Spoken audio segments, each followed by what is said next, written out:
ये क्या है यार, तमाशा है। जिस माँ बाप ने दुआएं मांग मांग कर और तड़प तड़प कर और तकलीफ उठा उठा कर तुमको पाला, तुम अपनी थोड़ी सी ख्वाहिश पूरी करने के लिए माँ बाप को कत्ल करोगे। तुम्हारे घर में छोटे बहन भाई तो होंगे, 6 महीने के, 7 महीने के, साल के, तो आप बोलोगे हाँ अरे देखो तुम्हारे माँ बाप को इनको पालने में क्या हाल है, तुम 1 घंटा अपने छोटे भाई बहन को नहीं संभाल सकते हो। इसी तरह एक वक्त था तुम भी छोटे थे, 3 माह, 4 माह, 5 माह, साल, 15 महीने की तुम्हारी भी उम्र थी, 2 साल की तुम्हारी भी उम्र थी। तुम भी इसी तरह माँ बाप को सताते थे, इसी तरह तुम घर में खड़े खड़े पेशाब कर दिया करते थे, इसी तरह तुम भी खाने पीने की चीजों को उलट पुलट करके फेंक दिया करते थे, इसी तरह तुम भी रात में 3-3 दफा उठकर अपनी माँ को जगाया करते थे, इसी तरह तुम भी बीमार होते थे, इसी तरह चीखो पुकार करते थे। तुम्हारे पेट में दर्द होता था, तुम बोल नहीं सकते थे, तुम्हारे मुंह में दर्द था, तुम बोल नहीं सकते थे, तुम्हारे सर में दर्द था, तुम बोल नहीं सकते थे, तुम्हारे पाँव में तकलीफ थी, तुम बोल नहीं सकते थे, तुम्हें सर्दी लगती थी, तुम बोल नहीं सकते थे, तुम्हें गर्मी होती थी, तुम बोल नहीं सकते थे, तुम्हें भूख लगती थी, तुम बोल नहीं सकते थे। मगर तुम्हारे माँ बाप जब तुम बोल नहीं सकते थे तभी तुम्हारी बोली समझते थे।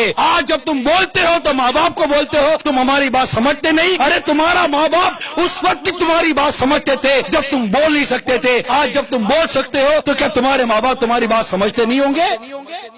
समझते हैं। अरे तुम नहीं समझते तुम्हारे माँ बाप तुम्हारे बारे में क्या भला चाहते हैं।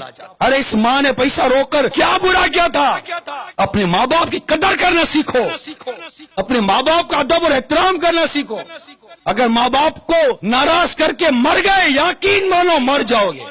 माँ बाप को सताने की ऐसी सजा है, किताबों में लिखा है कि कई गुनाह जिनकी सजा अल्लाह ताला क़यामत के दिन के लिए उठा रखता है, मगर माँ बाप को सताने की सजा, माँ बाप को नाराज करने की सजा ऐसी है कि अल्लाह ताला आखिरत में तो देता ही देता है, दुनिया में भी इसकी सजा के नजारे नजर आते हैं। तबाह बर्बाद हो जाते हैं माँ बाप को सताने वाले।